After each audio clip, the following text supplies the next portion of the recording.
Hey, listen in. If you're still strapping your expensive camera to your neck with a flimsy strap that looks like more fashion than function, congrats, you're living on the edge. But hey, if you'd rather not risk turning your camera gear into a pile of broken dreams, then maybe, just maybe, check out Cotton Carrier Camera Carrying System. You can carry on living dangerously, or you can carry gear safe and sound with CottonCarrier.com. While you're in there, use code BTW10 for a 10% discount on anything found on the website. CottonCarrier.com.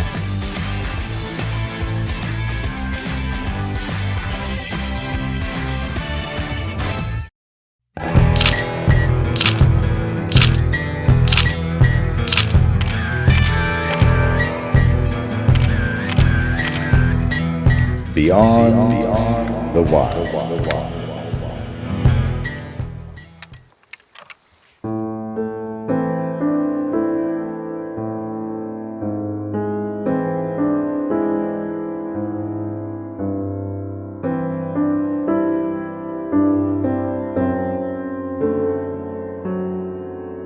Welcome to another episode of Beyond the Wild podcast. We've got the full crew, and pre-podcast tonight, we're learning a lot about each other.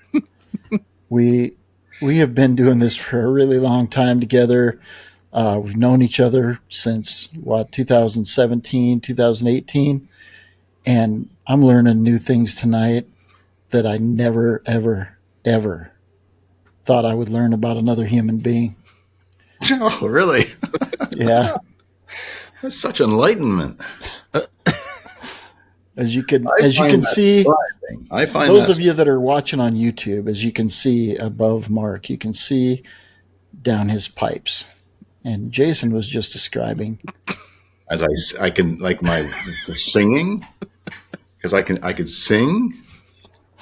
I don't think that's what he was going with. I can't help it. You know, the fireplace, when we had it designed, hit the computer.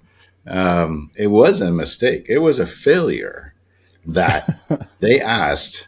So this is all fieldstone. It's a great story. My grandfather passed away. Hold on.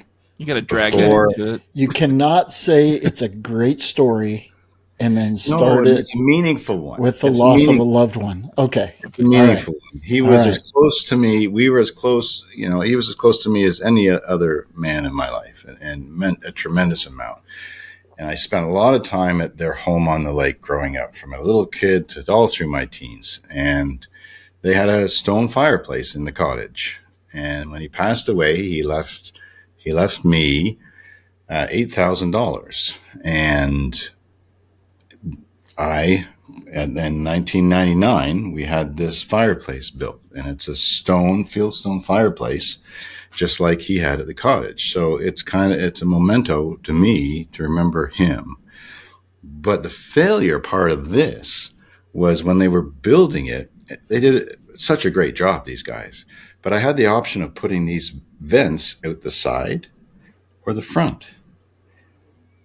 And I selected the front for reasons I won't get into.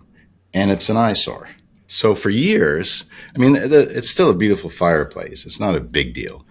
I was going to find a metal worker and try and do like a black silhouette boreal forest scene with a caribou. It's a dreamy thing, a fantasy I've come up with, that would mount in front of those and create a nice scene across the width of the fireplace. But that hasn't happened. So I got a guy. Okay, that would be excellent. I have this sign for the podcast, and I was thinking of painting them to match the fieldstone, at least, so they blend in better. But if you have a guy, that could make my day. I've got a guy. Okay. That could be pretty easy to accomplish, I'd assume. Yep. Yeah. Yeah, artistic. Got some black trees and a moose or some caribou, but the trees would kind of obscure the view of the vents. Okay, love it. Got a guy. Okay, but I'm not going to allow you to segue out of. That was so easy. I'm not going to allow it until we cover the fact that Jason enjoys looking up your pipes. Well, I got no comment on that, and I have no idea because For those that are on YouTube, you can see what I'm talking about. Those of you that aren't, well, it's exactly Use your what you think it is. imagination. Yeah. Oh, fellas, good to be back. Chuckles. We've got a fun episode tonight, I think, and Mark tried to segue into it. I had to bring it back for just a minute, but we're going to talk about epic fails tonight because we talk a lot about our successes. And I know All day, every that day. all day, every day, but there are times out there where things just don't go the way you planned. And sometimes in a way that ruins a trip or at least can ruin a day. And sometimes in a way that you can definitely laugh about later. And we're going to focus on both tonight as the first part of the podcast. And then we're going to transition into some other topics. But anyway, I know, Mark being the professional's professional, he probably has never had a failure at all. I am so thrilled to know that you look at me in that light. And those are big shoes to fill, but thank you, Ron. Very, Don't very break nice. my heart, Raycroft. I think it's coming. Yeah, it happens. It's all part of it. That's, if it worked perfectly all the time, where would the thrill and success be? Where would the reward be? Failure, builds character, builds,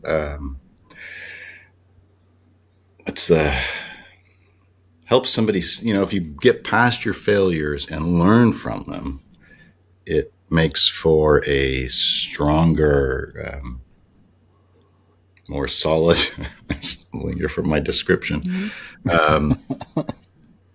moving forward. So, yeah, failures help help build character, and you learn from them. If you don't, then look out. But, and some of them, come up, whether it's, some of them are accidental, right? Or it's gear related or animal related, or anyway, we should just roll into them to see where they spin from. Well, that's what I was trying to give you the opportunity to do just that. I can. Okay. All right. Well, I'll start off then. And one of the big ones in my career was based on a lack of experience, in the sense that this was a very special trip that I was on with my wife, Pilly, and we were in a remote area of Alaska. There were hardly any people around, if any, very few. And it was in 2010, so 2010, so 15 years ago. And I was very focused on moose and caribou images, opportunistic on inland grizzly bears. And I've always, since a teenager and getting into wildlife biology and spending time in wilderness, been enthralled with wolves. I mean, my license plate even says something about that. I mean, wolves mean so much in a wild ecosystem, and they're such amazing animals on so many levels. But I didn't focus on them at this point in my career because it wasn't a strong market in the publishing world that I was in.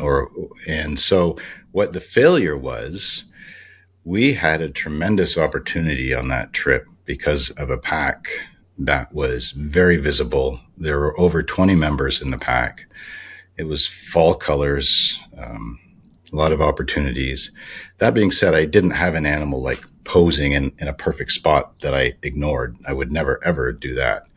But we were seeing wolves every day because some of them would branch off and hunt. And it could have been 15 kilometers or 10 miles from where most of the pack was, near the rendezvous site. And they just pop up by a moose, or amazing to see. But I regret not taking some days and just trying to hang out with the wolves and focus on the wolves. The caribou and moose were around, so I was having success with them, and so I that was great. But these opportunities, sometimes, at least from my experience, we don't recognize what's right in front of us that's happening, and it's not necessarily going to happen again. That wolf pack was around for 2 or 3 years, but that year they were far more visible, and for years after that they were gone, and it was a missed opportunity. We even had one. We were way back in on this dirt road, miles and miles and miles in, so much that we had extra gas on the roof and jerry cans, and we were camping back there, and we had a wolf walk down the road and walk under Pilly's mirror, lay down behind the vehicle, maybe 10 feet on the road. It was off, obviously, parked. And it was harsh light, midday kind of thing. So not great photo ops. And, so for giggles, I let it a little quiet howl, and a wolf howled. I mean, it was just crazy cool. But it was a failure in the sense that wolves do mean a lot, so much to me, and unfortunately they're not a big part of my portfolio. I would love them to be, and so that was a failure in that trip, not to recognize that rare opportunity and to focus time in collecting some quality images, because the potential was there if we'd spent mornings and evenings in the right spot instead of where the moose and caribou were hanging out. It's kind of a letdown. Oh gosh. It's not really a failure. Yeah, it is. I missed such a great opportunity. Missed opportunity, but that's not a failure. That happens to me on every trip.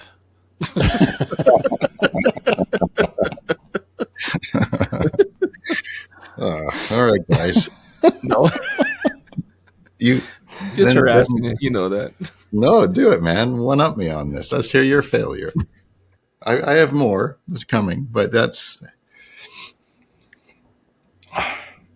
Jason, how about you?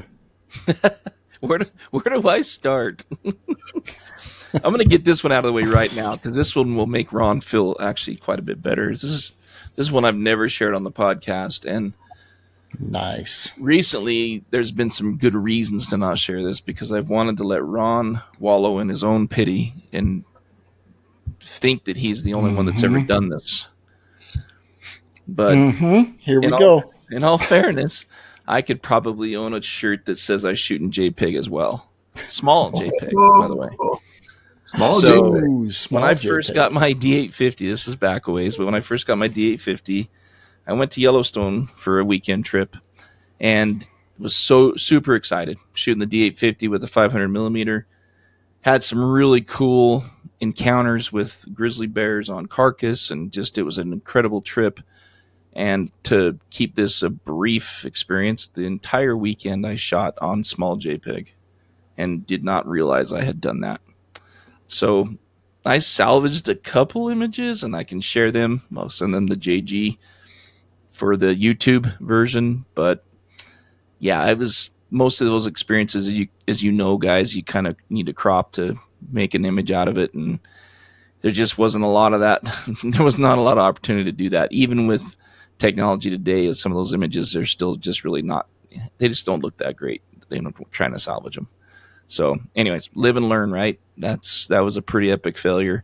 And it taught me pretty quickly to always check that when I go in the field. And now I've got my camera set up so that I can take a quick look at that anytime I'm getting ready to shoot. So, and I think about consciously look at what, am I shooting in RAW? Am I shooting in, 14-bit RAW? So anyways, yeah, Ron, you're not alone, buddy. It's happened to, I bet it's happened to Mark too, if he's being honest, but I don't know. I knew it. No. Oh man, that's impressive. Yeah. You're not alone, bud. We ought to get matching shirts, and next time we're in the field, we can commiserate. Okay. Well, I'm glad you finally confessed to that, because Well, those hurt, right? I mean, I feel your I pain. mean, They hurt. everybody knows that one Yeah, about me. We've shared it a lot. And even when I don't want to share it, Jason brings it up again and again and again and again. And then in all honesty, this was just another opportunity to bring it up again. So, and if Jason doesn't bring it up, then another listener will, oh, wasn't that funny that time you shot the whole Aurora show in JPEG? No, it's not. I cry at night about that. No, not really. Because I still got 2 JPEGs that turned out really good.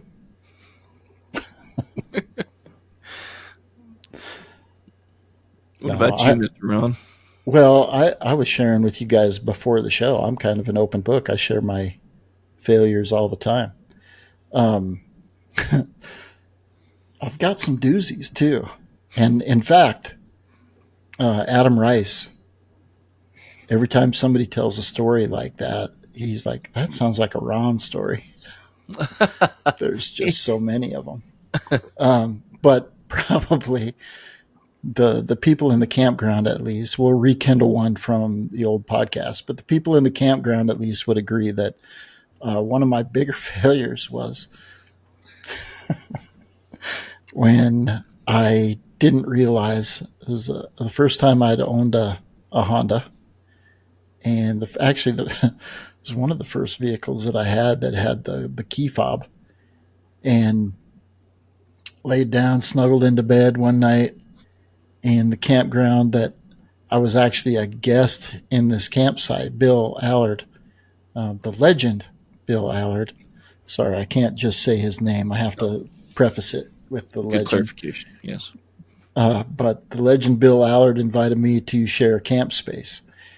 And then we got back and some other people had moved into his camp spot. And it come to find out the campground, they were legitimately there correctly because the campground told them to go there, but they had also put Bill in the same spot. So he was already sharing with somebody. They had a Sprinter van, younger family, had kids with them. And they were all set up, ready to enjoy the night by the time Bill and I came back because we shot until dark. And then I was sharing the campsite with him as well because he had invited me. So we were going to have 2 vehicles there.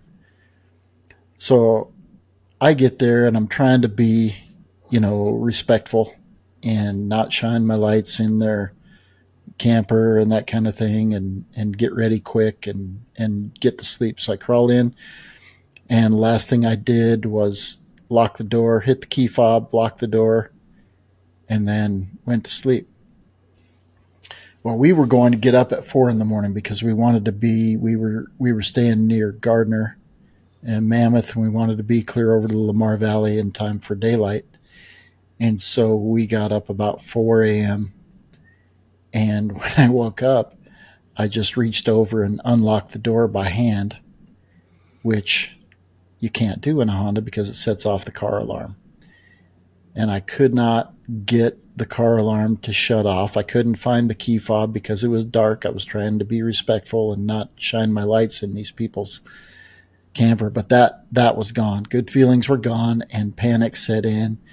And so I could not find a way to shut the car alarm off. So I finally found the key.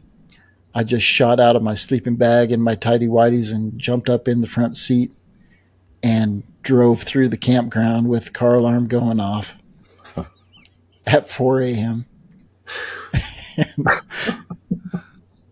and I got about a half a mile down the road and finally got the thing to shut off. Well, then I turned around. I got dressed first, then turned around and headed back toward Mammoth so I could be on my way before anybody saw or could get a vehicle description of whoever it was that ran through the campground with their car alarm going off.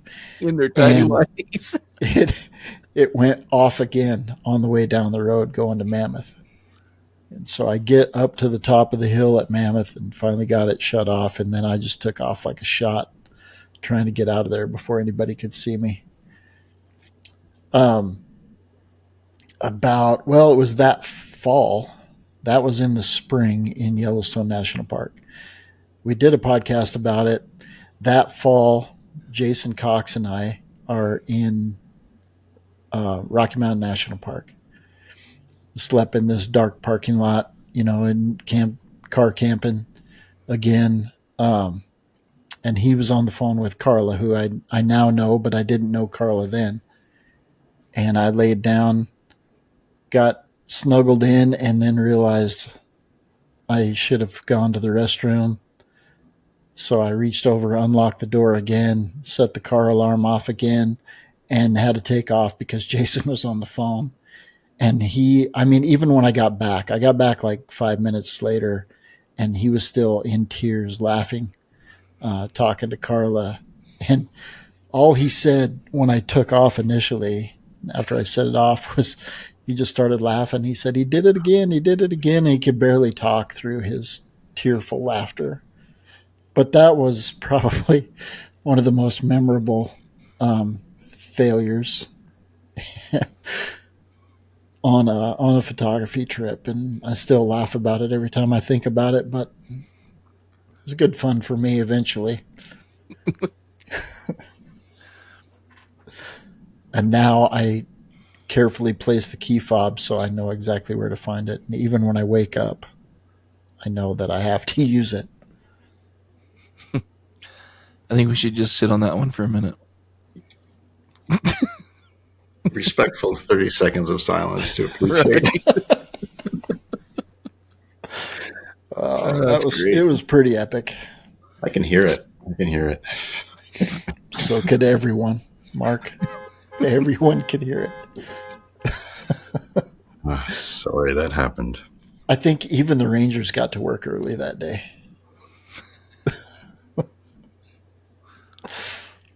Is what it is, baby. Oh, for sure, man. For sure. Good memories. Yeah, those are the things we remember, quite honestly. I don't know if I want to follow that one up. I think that should have been the one to wrap up on.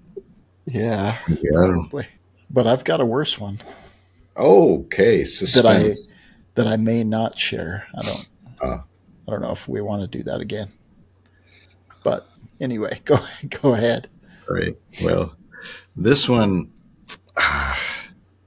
is personally embarrassing, and I know what happens, and it happens frequently, even for people who use their devices all the time, whether it's a mirrorless camera or a DSLR or a GoPro or a action camera or a smartphone, making videos and making a point of checking that red light's flashing. And honestly, I can't tell you how many times. Most of the time I get it right, but I'm used to forgiving myself for this because it seems to happen, probably once or twice a trip. I've got a great video of the ground as I walk after, right? Thinking I had this. And what makes this one really embarrassing was some of these opportunities are unique and special and can't be repeated.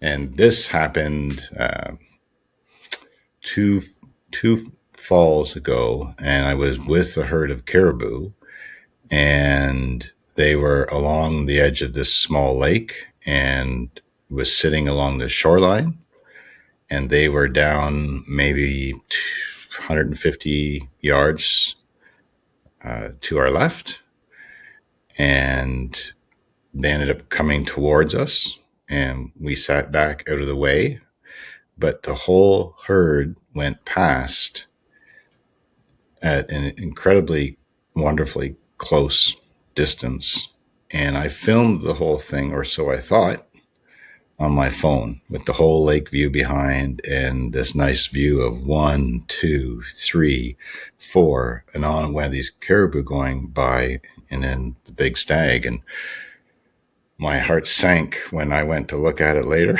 and it didn't exist. Did not exist.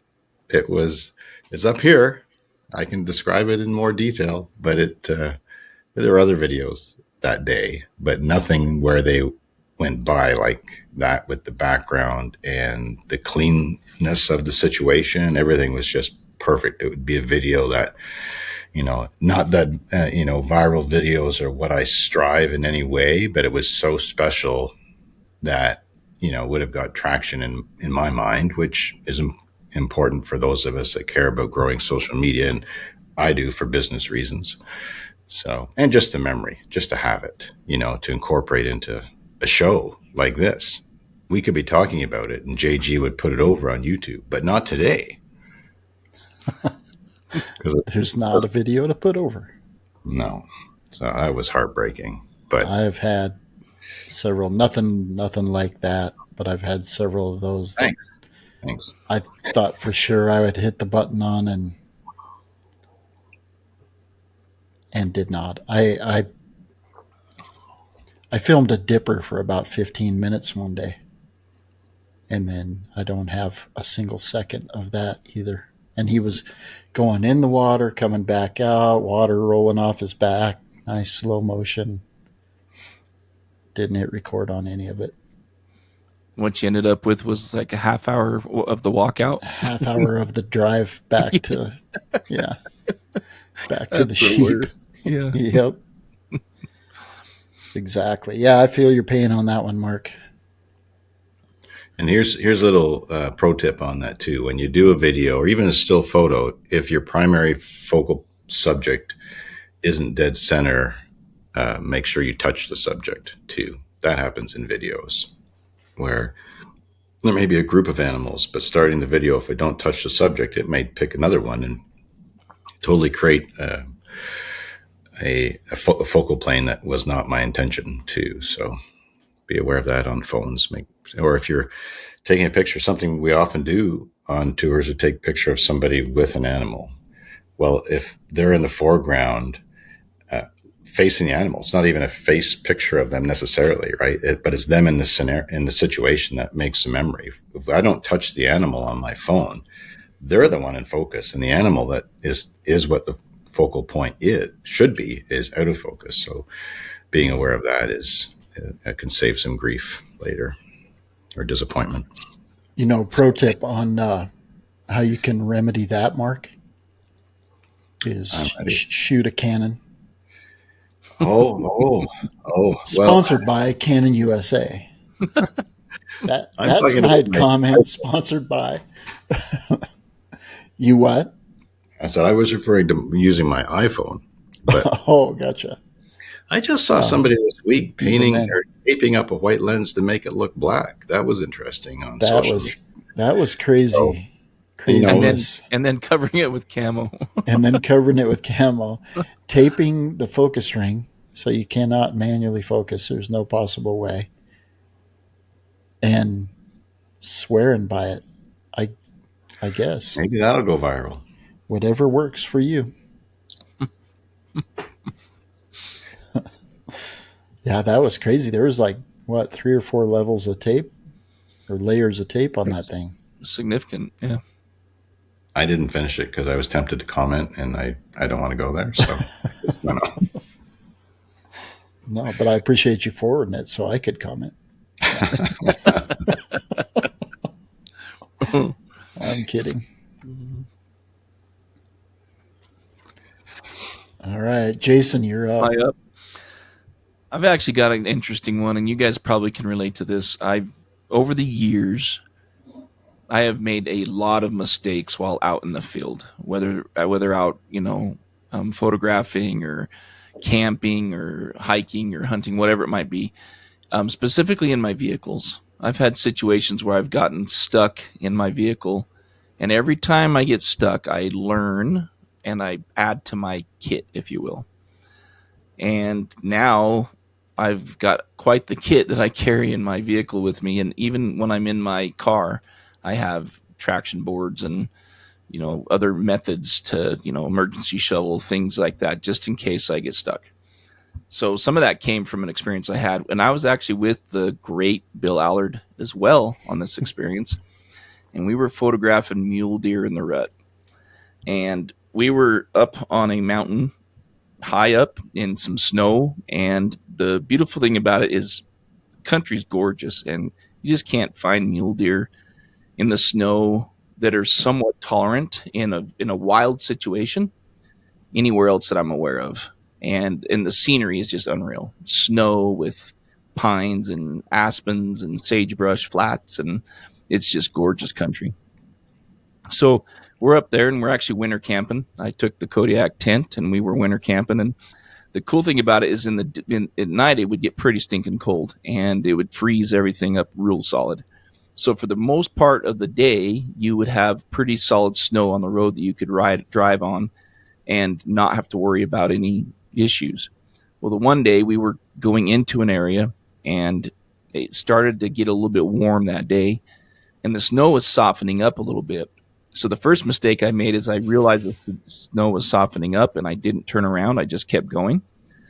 And as we were coming back out, I got into a situation where the snow softened and we were going up this little hill and it softened so much that it broke loose that top layer and there was ice underneath and we were stuck. We weren't going anywhere. And there was nobody on the mountain. We were the only ones around that we knew of for sure. And there was no cell service. So this was a situation where we just had to be creative and figure out how to get out. This was where traction boards come in for sure for me. And if we'd had something like that, it would have saved us a lot of heartache. We ended up working real hard for about 6 hours, and it was dark by the time we actually finally got it figured out. And I think partly what happened too is it got cold again enough that the snow firmed up on us enough that we were able to get a run at it after we dug and put pine boughs and sticks and rocks and dug some more and put more pine boughs and sticks and rocks, and we'd get a run at it and be able to get so far, and then we'd slide backwards and just kept making progress. But after a lot of heartache and work, we finally were able to get out. But it was one of those where we thought we were going to spend the night on the mountain. I mean, we were prepared. It's not like a life or death situation. It would have been uncomfortable. We would have been sleeping in the truck and, starting it up and falling asleep, get cold, start it up, that whole game, if you've ever played that. I have multiple times in my life. So, but learned a lot from that experience and added some things to my kit. And I wish I'd have learned these things early on from like my dad or something and built my kit before I had these situations. Instead of having to have the heartache and the learn the hard way. But, I learned a lot from that experience. Another quick one that kind of goes with that, on a separate trip, same area, I ended up getting a flat tire. And on my truck, it has custom wheels and requires a special lug or a special socket to fit inside the wheels to get on the lugs. And a standard star wrench isn't going to work. I didn't have that special lug on me at the time. So luckily we ran across somebody on that trip that had one, but there was a sketchy situation, flat tire on a heel, icy heel, had the jack, had what we needed. It was pretty sketchy, got it taken care of. Somebody came by, had the right socket, fortunately, which was a miracle. Again, no cell service, middle of nowhere. And we were able to get the spare put on it and we were able to get out of it. But, again, learned from that situation. And this was out photographing. Again, that's where this is relevant. But learned to add that to my kit for my truck and, learned a valuable lesson on that trip as well. So anyways, sometimes those are situations that if you're not prepared fully, you could get yourself in some serious trouble. Fortunately, if, it had just been uncomfortable, we'd have been fine. Stayed another night or two, whatever. We'd have figured it out and got out of there. No problem. Eventually it just would have been uncomfortable. But if you're not careful and you're in the wrong situation, you can get yourself into some serious trouble, So anyways. Yep. Vehicle issues probably account for the most failures, or gear issues. I guess I should just say that, in total. Letting your camera freeze up. I froze, not even thinking about the condensation. I was thinking about ambient temperature.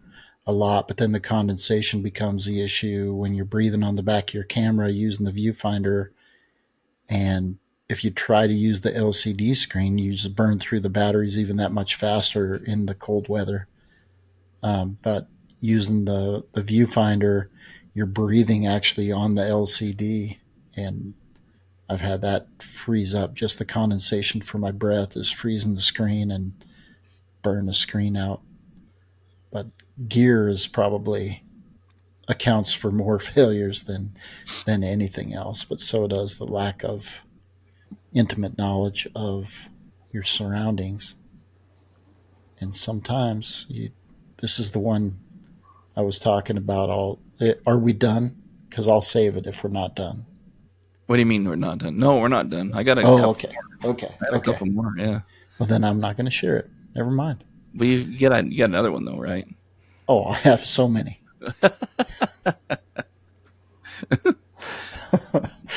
So many.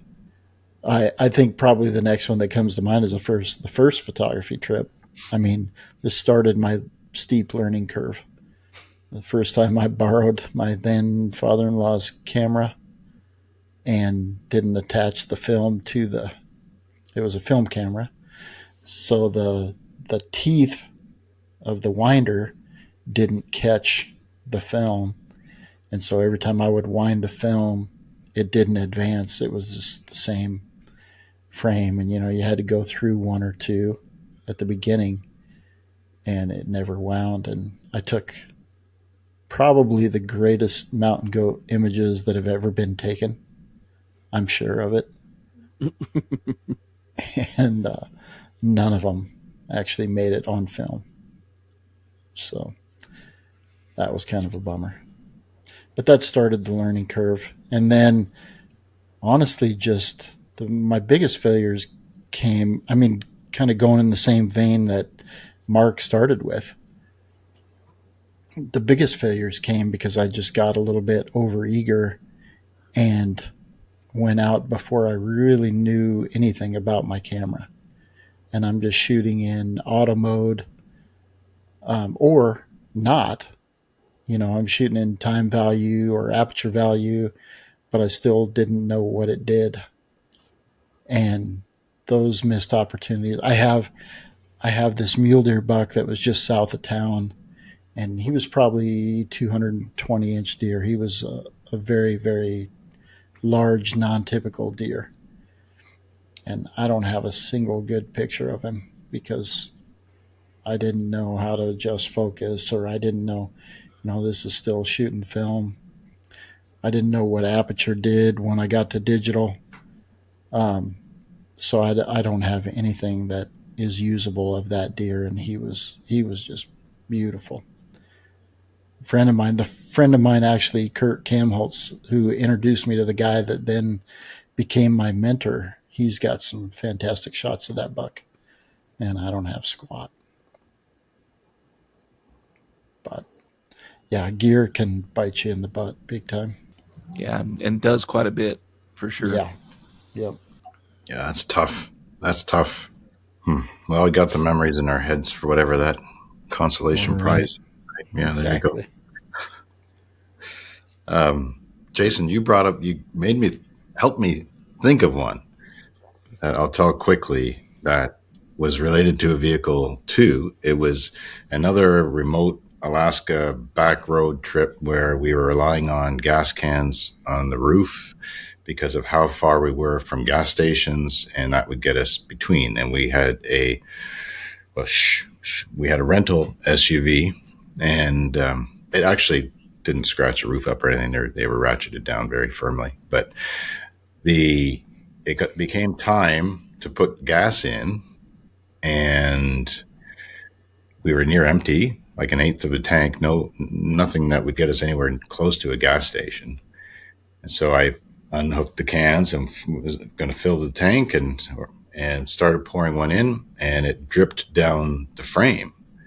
And I'm like, what is this? I'd never had this experience. So I stopped immediately and then realized that there was this gap that you need the funnel for some of these, at this point in time, this new generation of SUVs, that was kept in with the spare tire.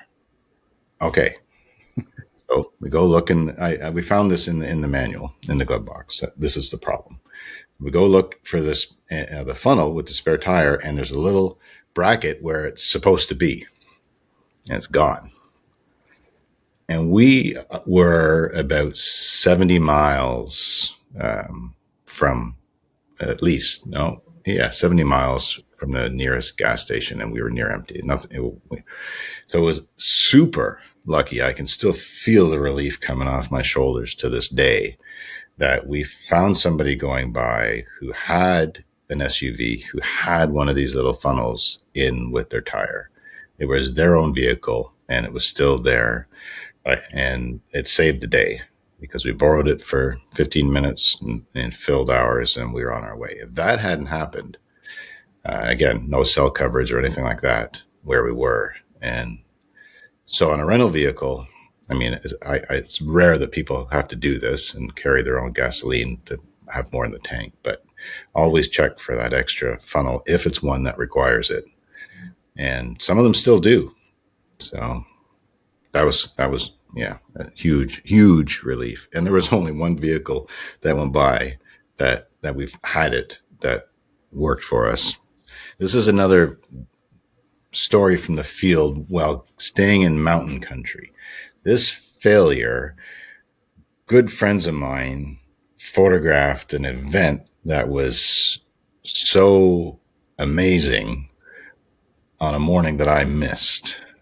A couple of friends of mine did, because I was camping. Well, no, I was in a cabin up a mountainside about 5 kilometers from where an elk herd was that we're planning to shoot at daybreak. I was up there myself. Alarm goes off pre-dawn, go outside, and it was just a soup of fog, just thick. Couldn't even see the car. So this was 20 years ago. So younger, I'm like, okay, I can get another hour and a half, sleep in, let the fog lift. So I did that. And then the fog's starting to lift. I head down the mountainside to the valley, and my couple of friends who had stayed down there were just alive with excitement. And they had just filmed one of the biggest elk fights in and out of this riverside scene that had been filmed till that point in time. Well, I waited for the fog to lift, but in the valley, there was no fog. It was only higher up the mountain. So I didn't know that. So ever since then, if I'm in a place with varying elevation, then if I get up and there's fog, I'm still going to go check, because that was a tough pill to swallow that day. But so happy for them that they got it and saw those images for years in publications. And just the experience, so the power of the experience and the challenge as a wildlife photographer to try and capture it as well as we can, right? That's what those are the moments that can be such a thrill, because it puts our skills to the test. Did we get the best shots? Did mirrorless cameras help, with the 30 frames per second or more that can be captured. And this was before mirrorless, well before that, obviously. But I missed that. It was an epic failure, misjudgment on a foggy mountainside. Always get up, always go. Yeah, that stinks. It stinks and it stings when those kind of things happen, for sure. You have another one? Yeah, one recent one that's really quick. And I missed the best grizzly shot I think I've ever seen a few weeks ago. It was shooting from a road, and there were 3 grizzlies, and I decided to move the vehicle at a misopportune time. I moved the vehicle, and I looked out the window, and the big sow grizzly went out on a rock, stood with her claws, and looked out across this huge valley. The vista. Just alertly looking out on this clean rock, and this is landscape. And I quickly stopped the vehicle and tried to get the picture. And then as soon as I stopped, she turned around, back, looking away from the valley toward the hillside I was on, and sat down. It's like, oh no. Camera in hand, it would have been a shot that would have looked great on YouTube, JG. You know, that takes me back to the grizzly bear shot that got away for me. And I had walked down. There was a bear feeding along the roadway. Actually, it wasn't feeding along the roadway. It was feeding down a power line right away. And it was on the wrong side of the light, but you're still able to get some backlit shots, that kind of thing. So I was shooting that, and I was traveling with this guy that it was the first time we had really shot together. So I didn't really know how intense he was. And I was headed back to the vehicle only to see him get in the vehicle and then drive past me down the road to get on the right side of the light. And I just had to stand there and watch as Mark Raycroft photographed this grizzly bear. Stop.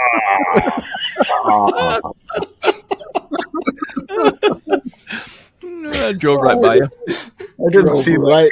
Drove right on by. I didn't see that coming at all. Seriously? That is funny. That is funny. So, I can remember a podcast not too long ago. You were saying how gracious I was. Oh, shit. That was with the sheep. Yeah, for sure.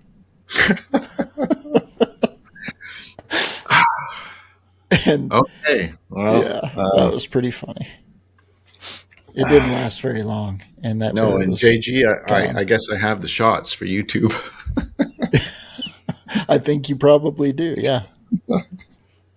It was a good bear, and he was fairly close proximity and just beautiful light in the morning. Was that a big cinnamon grizzly? Yeah, it was. Big brown guy? Yeah. Yeah. Did you get any shots of the bear with Ron in the background holding his camera? I don't think there's any possible way he couldn't have. I photographed you were making dang sure you were in those shots. Yeah, for sure. Jumping jacks and yeah, I photographed him since he was a young bear up until he was magnificent. And yeah, he was a good bear for sure. Beautiful bear. Beautiful and super photogenic. Yeah, are you sure you were in my vehicle? Yeah, we were traveling in the van together. Huh? Yep. Still have pictures of the van going by. Well, I know I left you in a place that was safe. It wasn't like there was a risk. There's no doubt I was safe for sure because the bear was going into the light. And then later there was and this was another just complete miss, but there was a moose carcass. And some friends of ours had a really epic shoot at this carcass, and it was one of those we missed out on, but glad somebody got it. They sure did. Kind of thing. Same bear. Yeah. Same bear. Yeah, it was. Yeah, magnificent. And they had a big black bear on it too. Mm-hmm. Yeah. But anyway, I can see Mark driving by.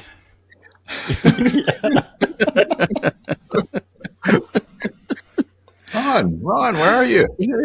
I learned after that you better keep up if you're gonna get the shot. Oh, that was too funny. Don't remember. Well, I got one more for us before. Sorry, absolutely. No, I'm sorry. No, you're good. Don't be sorry at all. It's great. I love it. I got one more before Ron finishes out with I'm excited to hear what he's got for us. So, I had a lot of these experiences with the great Mr. Allard. This is another one I actually had with Mr. Bill. As everybody knows, we've talked about it before. He's kind of a mentor to me, and spent a lot of time photographing with him early on in my photography adventures. So we were hiking around in Yellowstone, and we were photographing bears. It was in the springtime, and we were off trail we were on a trail, but off the road. We were hiking, and we're just going to look. We didn't have anything in mind. We didn't know if there was anything. We'd been kind of slow when we went for a walk. And Bill is not afraid of bears at all. Like, this guy, he's just has no fear at all. He's spent a lot of time around bears in his life. But, early on, and I have a healthy respect for bears for sure. But I wouldn't say I was afraid, but I definitely didn't want to be in a situation where we were in close quarters with a animal like that, you just don't know what could happen.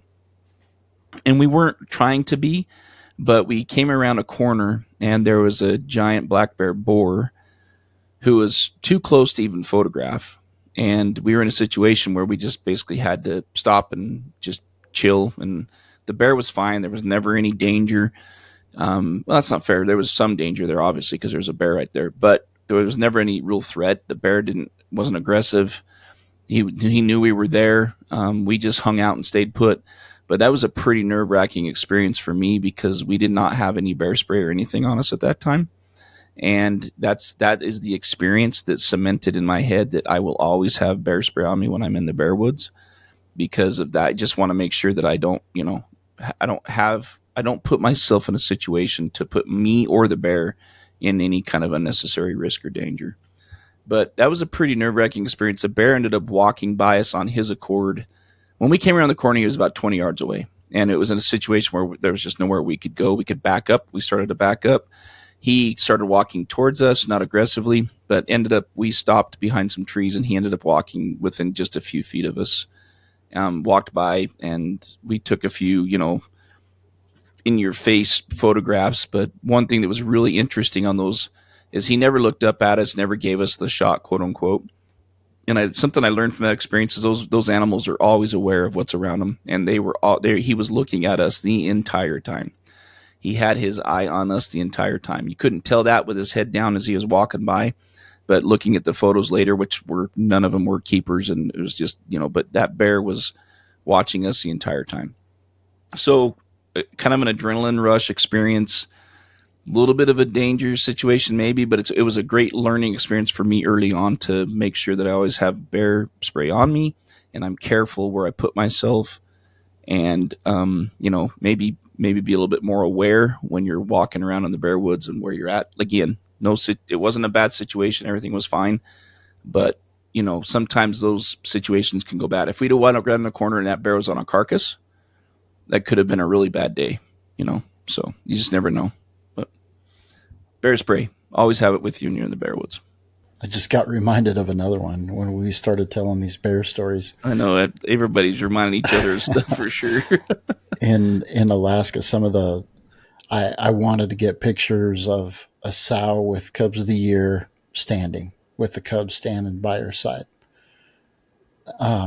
And we had this happen several times, and I still to this day don't know how it happened, but I got switched from servo focus to single shot, and she would stand and move a little bit, and so the focus plane had changed since I focused. And I probably still have these, JG, I'll get them to you. Some epic out of focus standing bear with cubs at the side shots. I got some for you too. Plenty of out of focus ones. But that was another gear thing. It was killing me until I figured out what it was. And our good friend Mike was laughing at me the whole time because I could not figure out what happened to my camera, that it would not focus on the subject, and it had no problems focusing on the subject. It just was not tracking focus because I switched the AI or the servo off. So, biggest failure is going ill prepared, and you take supplies with you when you go into the field. But if you're in the field long enough, some of those supplies disappear because they're consumable and you use them up. And one of those can be TP. And if you have kids, now is the time to go ahead, pause the podcast, and maybe let them listen to it after you've reviewed the content. And I did share this before, but I don't think either one of you two were on the podcast. No, don't mute, because it's good for the story. I don't think either one of you were on the podcast when we recorded this on the old podcast. But ran out of TP. And there's lots of options. Yeah, that. Tent pegs. Yep. Okay. Lots of options out there. There's clump grass. There's pine cones. There's lots of different things that you could use. Elephant's ear, right? But you have to be careful with some of those plants that, and this is case in point. Some of those plants that look like they'd be soft and supple have, like stinging nettles. They have little needles on them, and you can do some serious damage. Well, one of those soft and supple looking plants is silver sage. If you've ever seen silver sage, it looks like you ought to be able to just brush it on the side of your face. It's soft as a baby's bottom. And that's exactly what it looks like. And I will tell you that it is the devil's sage. And I was in a spot, nature called, there was an emergency. It was going to happen with or without my consent. And so I stopped. The only thing around me was a patch of silver sage. And this is why sometimes you come back with the bottom of your t-shirt gone, you come back with the top of your socks gone, because you got to make do with what you got. Well, I didn't do that at this point in time. I tried the silver sage.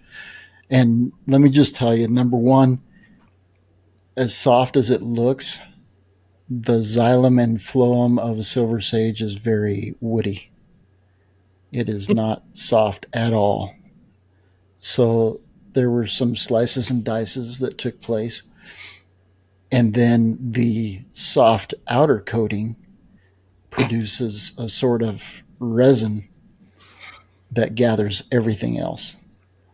And it turned into the most painful, not only the most painful walk out because of what it had gathered and kept in certain places, but also the most painful next 3 to 4 days in the shower, because it produced all kinds of cuts and burns. And so do not necessarily look for the softest plant. Just leave prepared. Now, not only is there, you used to take just a rolled up Ziploc full of TP. Now I take a whole roll.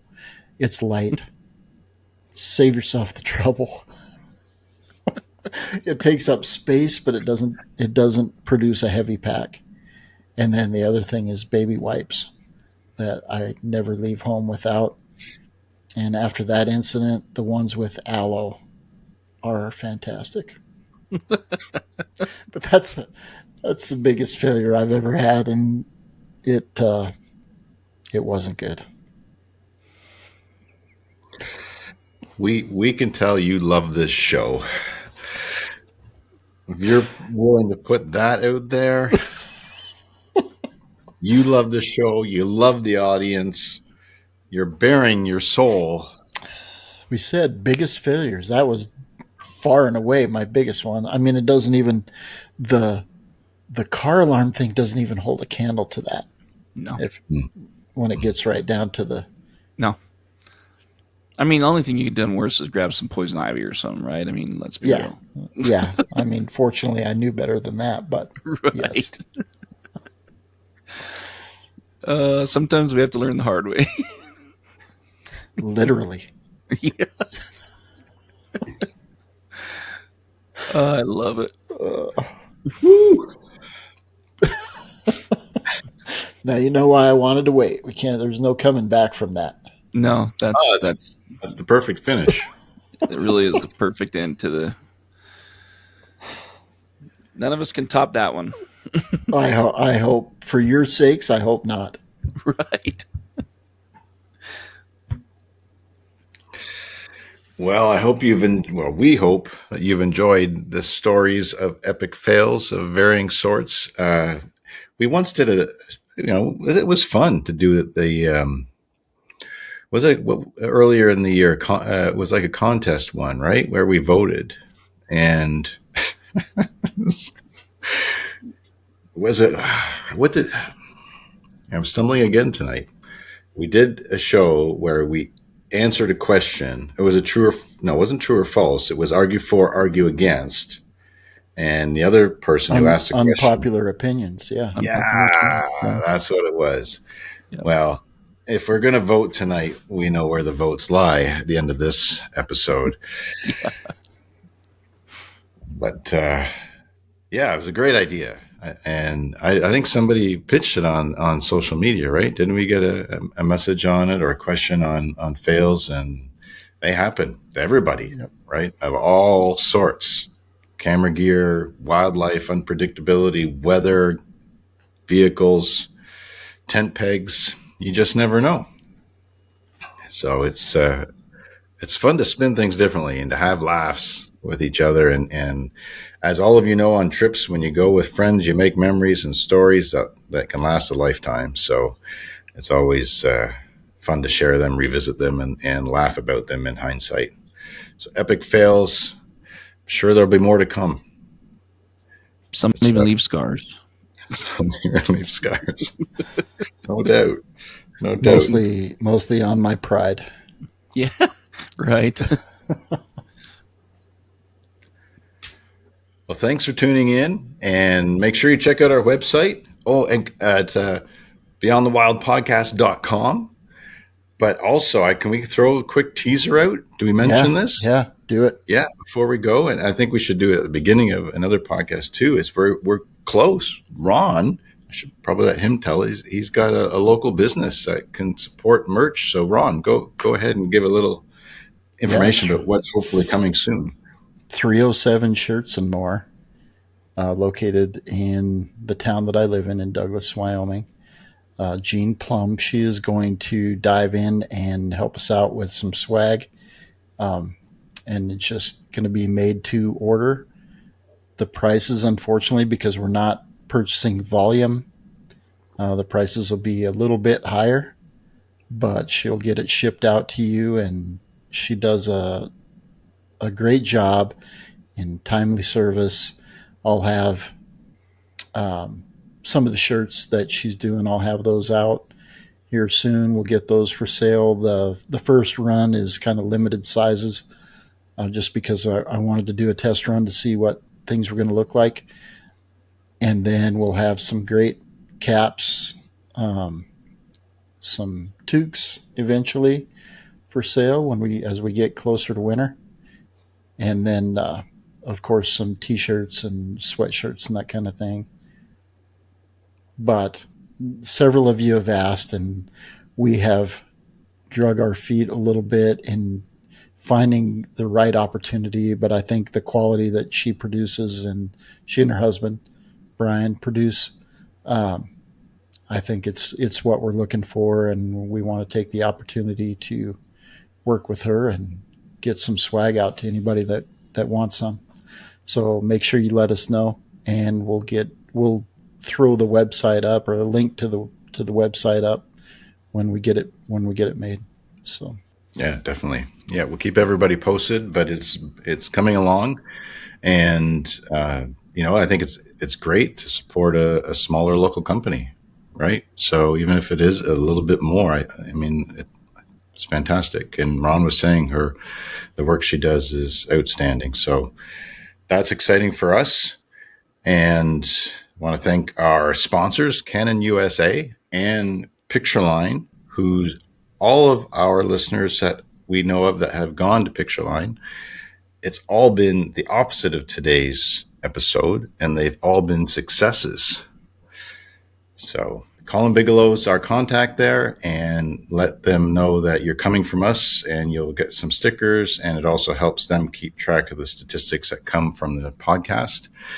And whether you're ordering memory cards, batteries, or the actual cameras and lenses, they have it all, and Colin will look after you. And if you tell them you're from us, then they know that the support's coming from the show that we love to produce for all of you. And guys, it's been fun. I love the twist. Something different this week. Hopefully something that everybody will enjoy, something fun. Well, yeah, it's the laughs. That's what I keep thinking I've learned all these lessons, but I'm sure we'll have some more to talk about in the near future. Yeah, the hits just keep on coming. I was editing pictures today. I told an editor of a situation that I'd captured last fall that was very unique, and was immediately replied, "Show them to me," and I hadn't got to edit them, so I edited them today, and then I saw some errors on that. So that's it for a future show, though. Still making mistakes, taking pictures. How's that possible? Few of them went out, but not as many as I would have liked. Anyway, enjoy. Where are we at? We're midsummer, probably by the time this airs. Hope everybody's having a great summer and having opportunities to get out, hike in the outdoors, and photograph for peace of mind. We'll see you next week. And that's a wrap for another episode of Beyond the Wild podcast. We'd like to thank our sponsors, Pictureline.com, your online source for everything photography, and Canon USA.